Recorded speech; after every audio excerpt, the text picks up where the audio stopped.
লিবাস আরবিতে কি বলে? লিবাস। আল্লাহ বলেছেন, ও নারীরা তোমরা পুরুষদের জন্য পোশাক, আর ও পুরুষেরা তোমরা নারীদের জন্য পোশাক। পড়েন সুবহানাল্লাহ। পোশাকের বেসিকলি তিনটা কাজ। কয়টা? কেউ কথা কয় না, আরো জোরে বলেন কয়টা? এখন আওয়াজ আসলো কোত্থেকে? আওয়াজ করে উত্তর দিবেন, চিল্লায় বলেন পোশাকের কাজ কয়টা?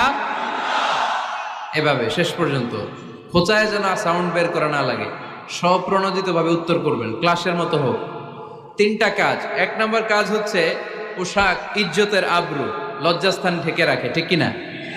আমাদের লজ্জাস্থান ঢেকে রেখেছে আমাদের পোশাক।